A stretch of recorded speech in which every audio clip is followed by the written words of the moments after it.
오늘 본문은 이스라엘이 당면한 처절한 상황을 보여주고 있습니다. 이스라엘은 가나안 땅에 들어와 하나님의 명령을 잊어버린 채 가나안의 방법과 우상을 섬기게 됩니다. 하나님은 분명히 모세를 통해 약속하셨습니다. 가나안 이방 민족을 진멸하라. 그렇지 않으면 그들이 너희의 옆구리에 가시가 될 것이다. 그럼에도 이스라엘은 하나님의 명령을 듣지 않았습니다. 가나안 이방 민족을 자신들의 종으로 삼기도 하고 동맹을 맺기도 합니다. 그들과 혼인하며 그들의 문화를 받아들였습니다. 그 결과 하나님의 약속대로 가나안 이방 민족들이 이스라엘을 역으로 통치하고 탄압하게 됩니다. 이로 인해 이스라엘은 처절한 상황에 당면해 있습니다. 블레셋과의 1차 전쟁을 통해 이스라엘은 약 4,000명가량의 사람이 죽게 됩니다. 2차 전쟁에서는 1차 전쟁보다 더 많은 3만 명가량이 죽임을 당합니다. 또한 전쟁의 패배와 함께 하나님의 언약궤가 빼앗기게 됩니다. 이스라엘의 이런 처절한 상황에 사무엘은 백성을 향해 너희가 전심으로 여호와께 돌아오려거든 이방 신들과 아스타롯을 너희 중에서 제거하고 너희 마음을 여호와께 향하여 그만을 섬기라. 그리하면 너희를 블레셋 사람의 손에서 건져내시리라 라고 7장 3절은 기록합니다. 이 말에 이스라엘은 바알과 아스타롯을 제거하고 여호와만을 섬기며 사무엘의 부름을 따라 미스바에 모이게 됩니다. 이것이 오늘 우리가 읽은 본문의 배경입니다. 저는 오늘 여러분과 함께 본문의 말씀을 통해서 패배의 원인을 바르게 알아야 하는 이유, 두려워해야 하는 것을 바르게 알아야 하는 이유, 이를 통해서 전쟁의 승리 공식을 알아보고 우리에게 맡겨주신 잠재적 신자들에게 하나님의 복음을 전하는 방법에 대해 생각해 보려고 합니다. 먼저 살펴볼 것은 패배의 원인을 바르게 알아야 합니다. 서두에도 말씀을 드렸지만 이스라엘은 블레셋과의 1차 전투에서 4,000명가량이 죽임을 당하게 됩니다. 당시의 인구수를 생각할 때 4,000명이라는 수는 결코 적은 수가 아닙니다. 전쟁에서 패배를 한 후 백성들은 진영으로 돌아와 자신들의 패배의 원인을 찾습니다. 사무엘상 4장 3절에 여호와께서 어찌하여 우리에게 오늘 블레셋 사람들 앞에 패하게 하셨는가 라고 패배의 원인을 하나님께 돌리고 있습니다. 사랑하는 여러분, 이스라엘 백성이 블레셋과의 전쟁을 하게 된 원인은 무엇입니까? 그것은 하나님의 명령을 따르지 않았기 때문입니다. 하나님은 이스라엘 백성들에게 가나안 땅에 들어간 후에 있을 일을 모세에게 경고하라 하십니다. 모세는 노래를 불러서 이스라엘에게 부르게 했습니다. 여기서 끝나지 않고 가나안을 정복한 후에 여호수아는 세겜 땅의 백성들을 불렀습니다. 그리고 3번에 걸쳐서 맹세하게 합니다. 그때 이스라엘은 우리가 오직 여호와만을 섬기겠습니다 라고 다짐합니다. 이렇게 이스라엘은 하나님의 약속의 땅인 가나안에 들어가서 해야 할 사명이 그들에게 있었습니다.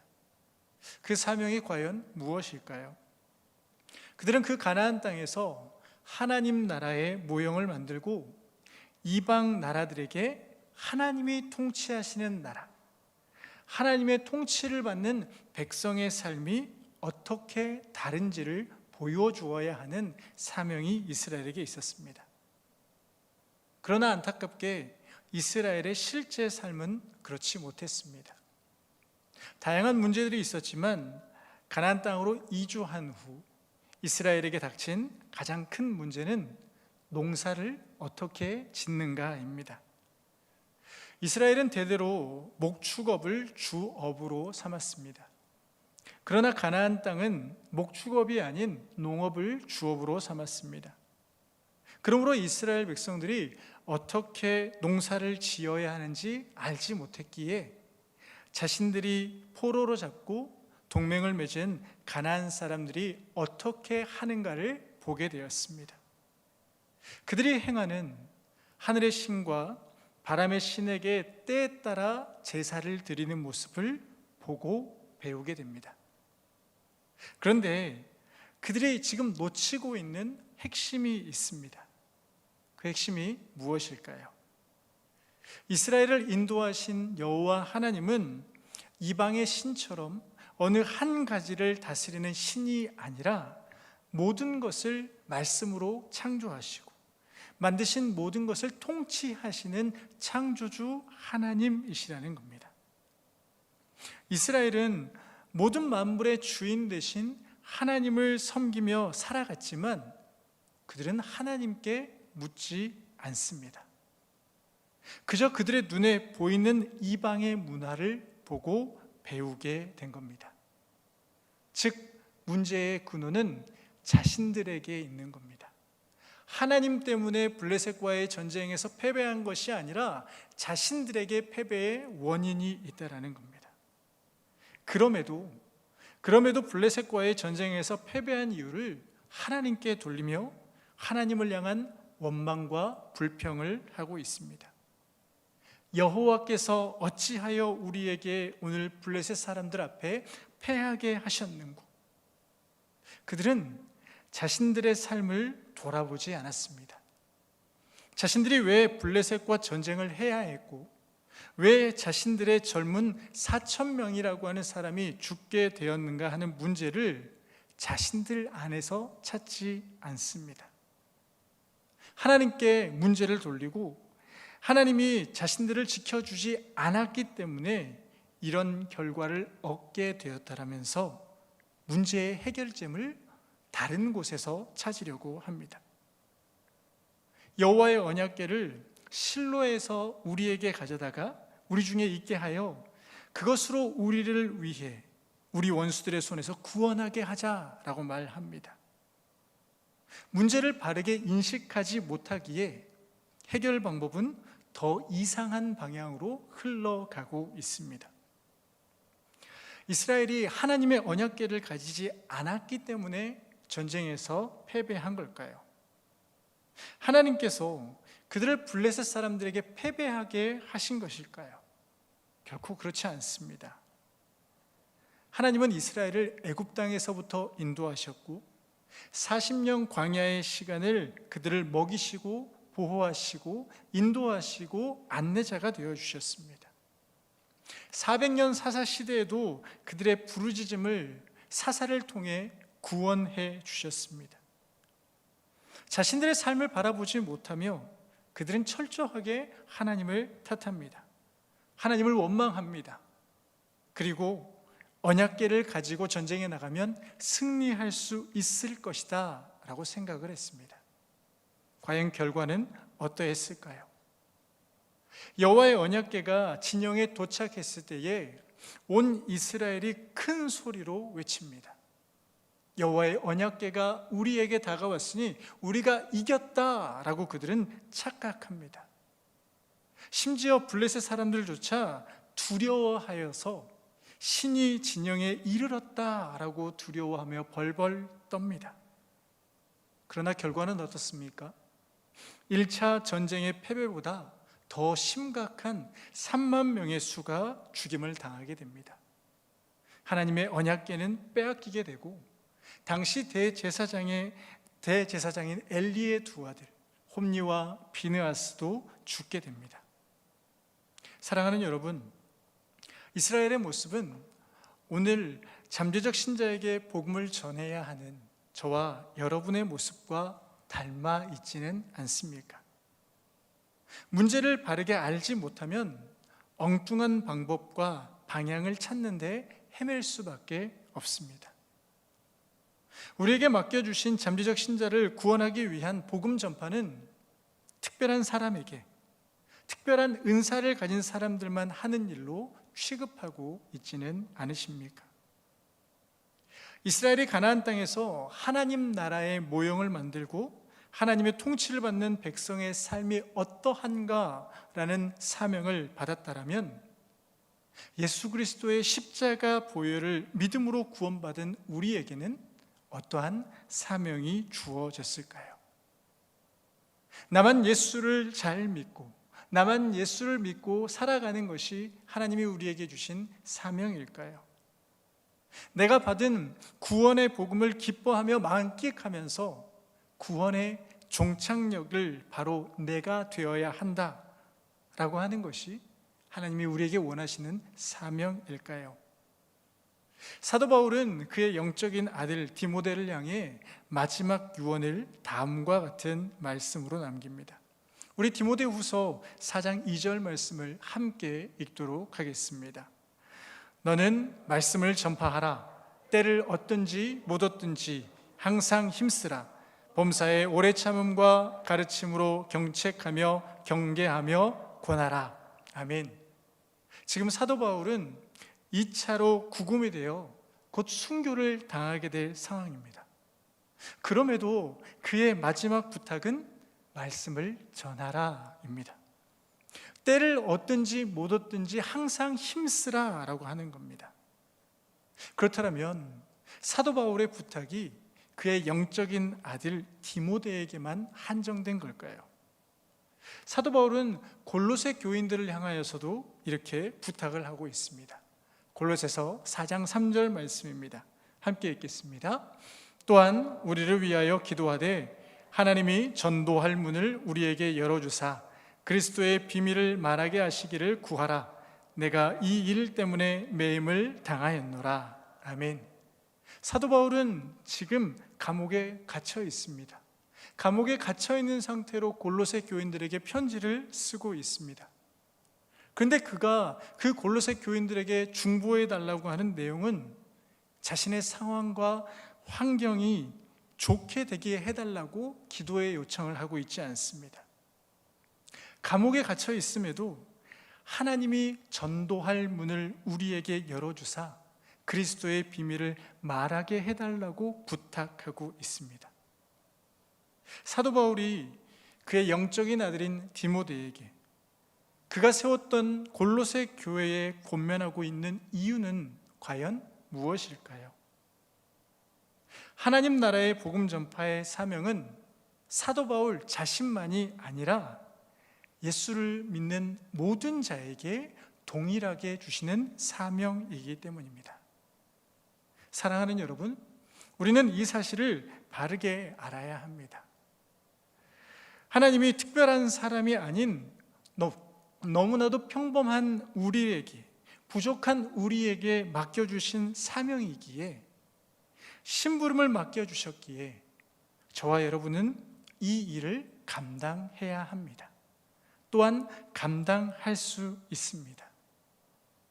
여전히 나는 할 수 없어 라고 생각하시는 분이 있다면 우리의 생각과 시선이 어디를 향하느냐에 따라서 완전히 달라지는 결과를 성경에서 우리에게 알려주고 있습니다. 이스라엘의 첫 번째 왕인 사울이 블레셋과의 전쟁을 앞두고 있었습니다. 사무엘 선지자는 7일 후에 와서 제사를 드리겠다라고 합니다. 그런데 블레셋의 군대는 병거가 3만이고 마병이 6천 명이고 백성은 해변의 모래와 같이 많은 수가 쳐들어 왔습니다. 심지어 이 모습을 본 이스라엘 백성들은 도망가기에 바쁩니다. 사무엘이 정한 기일이 오지 않자 사울은 자신이 하지 말아야 할 일을 하나님께 제사를 드리며 하나님의 뜻을 묻습니다. 그리고 제사가 마치고 난 후 사무엘이 오게 되었을 때에 사울은 자신이 어쩔 수 없이 부득이하게 이 일을 했다라고 변명하기에 급급합니다. 여기서 주목할 점은 사무엘이 길갈에서 떠나 베냐민 기브아로 올라가자 사울이 가장 먼저 한 일입니다. 그는 하나님 앞에 나아가 하나님, 제가 잘못했습니다 라고 말하지 않습니다. 사울이 가장 먼저 한 행동이 무엇이냐면 지금 나와 함께한 백성의 수가 몇 명인지를 확인하고 있습니다. 그와 함께한 백성의 수가 600명가량이라는 것이 자신의 생각과 자신의 시선이 머물러 있습니다. 그런데 사울 왕과는 너무나도 반대되는 생각과 시선을 가진 사람이 있었습니다. 그 사람이 누구냐면 아이러니하게도 사울 왕의 아들인 요나단이었습니다. 블레셋 군대를 앞에 두고 요나단은 그의 무기를 둔 자에게 이렇게 명합니다. 우리가 이 할례 받지 않는 자들에게로 건너가자. 여호와께서 우리를 위하여 일하실까 하노라. 여호와의 구원은 사람이 많고 적음에 달리지 아니하였느니라. 사울 왕은 자신과 함께한 600명의 군사에게 쏠려 있었을 때 이 숫자로 어떻게 저 많은 블레셋과 전쟁을 치를까라는 걱정과 두려움 앞에 있을 때에 그의 아들 요나단의 시선은 여호와의 구원이 사람이 많고 적음에 달려있지 않음을, 오직 여호와 하나님께 시선을 고정하고 있습니다. 결과는 어떻습니까? 요나단과 그의 무기를 든 자가 블레셋 진영으로 기어 올라갑니다. 그리고 그곳에서 20명가량을 죽이며 들에 있는 진영과 모든 백성들이 공포에 떨었고 부대와 노략군들이 떨었으며 땅도 진동하였으니 이는 큰 떨림이더라 라고 사무엘상 14장 15절은 기록하고 있습니다. 그렇게 될 수 있었던 이유가 무엇일까요? 우리 함께 사무엘상 14장 23절을 함께 읽도록 하겠습니다. 여호와께서 그날에 이스라엘을 구원하심으로 전쟁이 베다윈을 지나니라. 아멘. 여호와께서 이스라엘을 구원하셨습니다. 그의 아버지 사울이 자신이 가지고 있는 백성에게 시선을 빼앗겨 물도 마시지 못하게 하며 두려워하는 가운데 있지만 하나님께 시선을 고정하였던 요나단은 믿을 수 없는 승리를 경험하게 됩니다. 여호와께서 그날에 이스라엘을 구원하셨다라고 성경은 분명하게 말씀해 줍니다. 사랑하는 여러분, 이 사실은 오늘 우리의 삶에, 우리의 전도에도 적용할 수 있습니다. 아니, 적용해야 하는 말씀입니다. 전도는 우리의 지식의 뛰어남으로 가능한 것이 아닙니다. 우리의 입술에 많은 미사오구와 많은 성경 구절을 암송해야만 가능한 것이 아니다라는 겁니다. 나를 사랑하셔서 당신의 독생자인 예수 그리스도를 이 땅 가운데에 보내주셔서 십자가의 보혈로 단번에 그리고 영원한 우리의 죄를 용서해 주시고 우리를 대신에 저주를 받으신 예수 그리스도의 복음을 전할 때 하나님은 부족하고 연약한 저와 여러분을 통하여서 일하기 시작하십니다. 하나님은 특별한 사람이 아니라, 다른 사람이 아니라 내게 맡겨주신 사명으로 고백할 때에, 이 일을 믿음으로 진행할 때 하나님은 하나님의 영광을 우리에게 나타내십니다. 이 사실을 믿는 저와 여러분 되기를 소망합니다. 이 사실은 사울 왕과 요나단에게 뿐만 아니라 오늘 본문을 통해서도 우리에게 보여주고 있습니다. 이스라엘 백성들은 1, 2차 블레셋과의 전쟁의 패배의 원인을 하나님께 돌렸습니다. 그러나 세겜에 모인 백성들은 우리가 여호와께 범죄하였습니다 라고 오늘 본문 6절은 기록합니다. 즉 자신들의 문제를 이제 바르게 알게 되었습니다.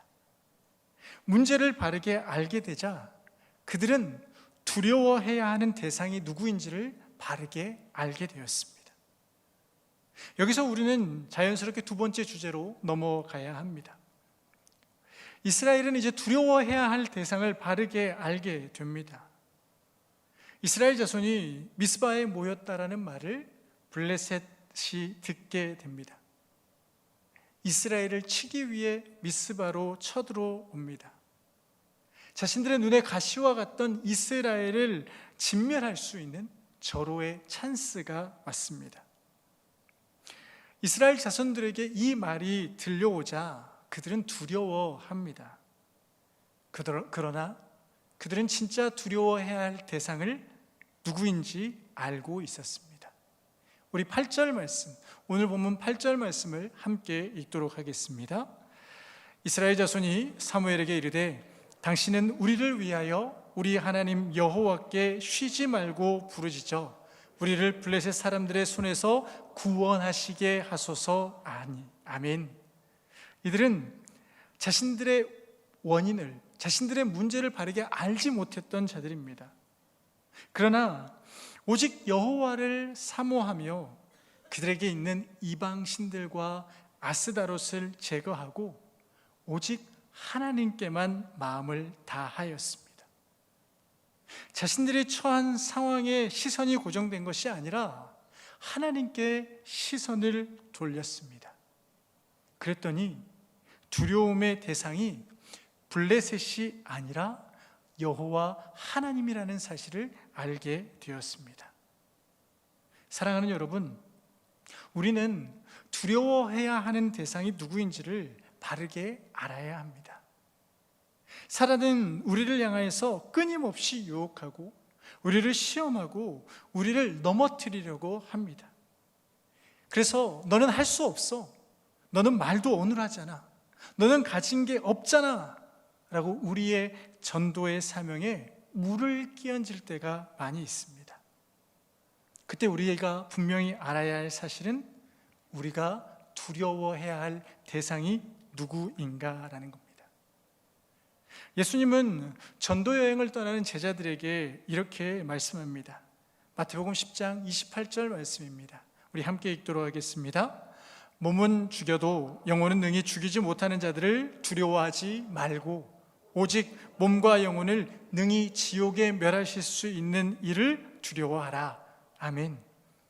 우리의 눈앞에 우리를 두렵게 하는 수많은 적들이 있습니다.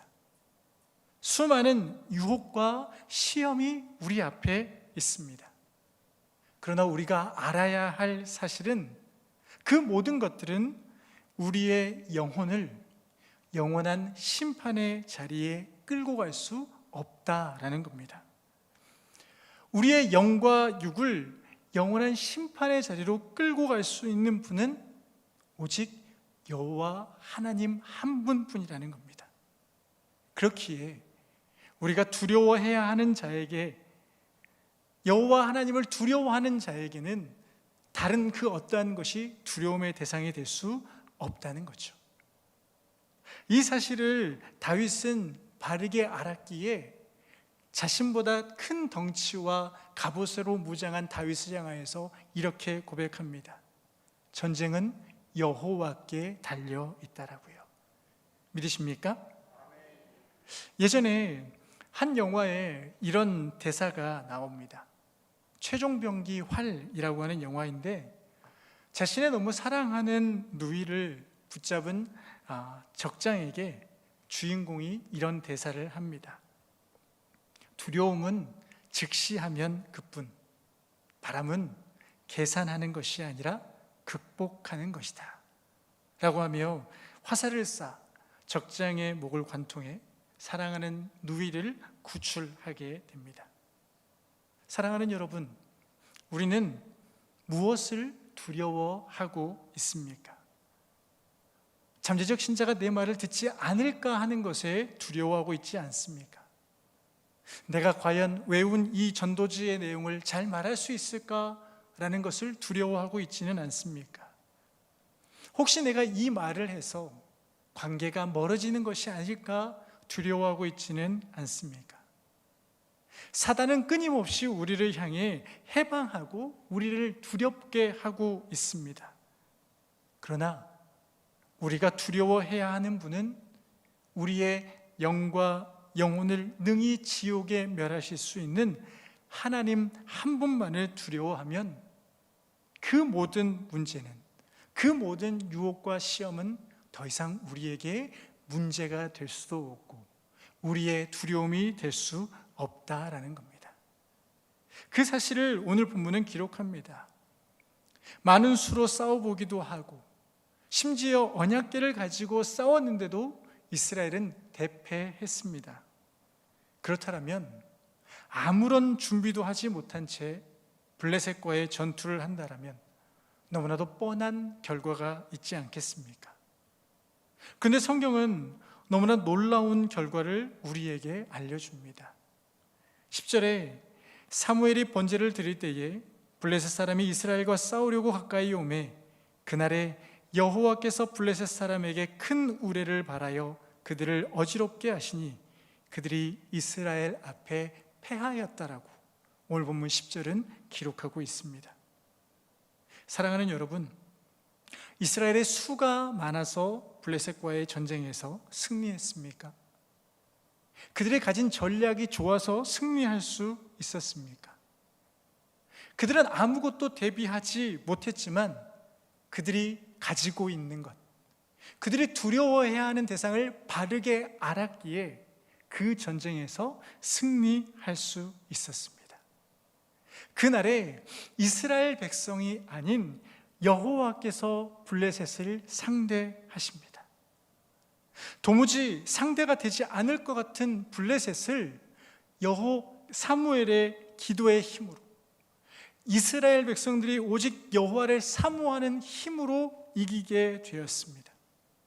심지어 블레셋 사람들을 추격하여서 백갈 아래에 이르기까지 하였다라고 11절은 기록하고 있습니다. 두려워하는 대상을 바르게 아는 자들에게 주시는 하나님의 승리입니다. 하나님의 승리의 공식입니다. 사랑하는 성도님 여러분, 우리에게 맡겨진 후반기 사역의 완성인 블레싱 광주에 대해 어떠한 마음과 어떠한 생각을 가지고 계십니까? 매년 돌아오는 영례 행사로 나와는 거리가 먼 사역으로 여기고 있지는 않으십니까? 하나님은 저와 여러분을 특별한 복음으로 찾아와 주셨고 우리 모두를 특별하게 만나 주셨습니다. 그렇다면 우리 역시 이 특별한 복음을 가지고 특별한 초대를 하는 일에 최선을 다해야 하지 않을까요? 우리가 두려워해야 하는 분이 누구인지를 바르게 알고 우리를 통해 일하시기 원하시는 하나님의 뜻을 따르기 원하는 삶의 몸부림이 저와 여러분에게 있어야 하겠습니다. 사도 바울은 고린도 교회를 향해 그리고 오늘을 사는 저와 여러분들을 향하여서 권면해 주고 있습니다. 고린도후서 6장 2절 말씀입니다. 함께 읽도록 하겠습니다. 이르시되 내가 은혜 베풀 때에 너에게 듣고 구원의 날에 너를 도왔다 하셨으니 보라 지금은 은혜 받을 만한 때요 보라 지금은 구원의 날이로다. 아멘. 이 구절에서 가장 중요한 단어가 무엇일까요? 지금입니다. 지금. 하나님이 우리에게 원하시는 것은 지금이다라는 겁니다. 구원의 날은 내일이 아니고 다음이 아니고 오늘이고 바로 지금이라는 겁니다. 우리의 마음속에 다음에 하면 되지, 내일 하면 되지. 그런데 다음이라고 하는 것, 내일이라고 하는 것은 우리에게 언제나 주어진 일이, 언제나 주어진 날이 아닐 수 있다라는 겁니다. 하나님이 우리에게 주신 은혜를, 하나님이 값없이 선물로 주신 구원을 지금 그리고 오늘 우리에게 맡겨진 사명으로 믿음으로 감당할 수 있는 저와 여러분 되길 소망합니다. 그렇다면 그렇게 될 때에 하나님이 우리의 입술을 사용하시고 우리의 발걸음을 아름다운 발걸음이 되게 하실 겁니다. 우리가 두려워할 자를 바르게 알 때에 하나님이 우리에게 주시는 승리를 경험하는 저와 여러분 되기를 소망합니다. 혹시 아직 불안하십니까? 그렇다면 예수님이 우리에게 주신 강력한 약속의 말씀을 함께 읽도록 하겠습니다. 마태복음 28장 19절부터 20절까지 말씀입니다. 그러므로 너희는 가서 모든 민족을 제자로 삼아 아버지와 아들과 성령의 이름으로 세례를 베풀고 내가 너희에게 분부한 모든 것을 가르쳐 지키게 하라. 볼지어다 내가 세상 끝날까지 너희와 항상 함께 있으리라 하시니라. 아멘. 세상 끝날까지 우리와 항상 함께 하시겠다라고 예수님께서 약속해 주십니다. 이 약속의 말씀을 믿음으로 붙들 수 있는 저와 여러분 되게 소망합니다. 다른 사람에게, 특별한 사람에게 부탁하신 것이 아니라 부족하고 연약하지만 우리 모두에게 맡겨주신 것, 심부름을 맡기신 분께 우리는 집중하기만 하면 됩니다. 그렇다면 우리에게 맡겨진 이 후반기 사역의 완성인 블레싱 광주는 다른 사람이 아니라 바로 저와 여러분을 통하여서 하나님의 영광이 우리의 경신교회를 통해서 드러나게 될 것입니다. 우리 이 사실을 기대하면서 함께 예수로 사는 인생 찬양하고 기도하도록 하겠습니다.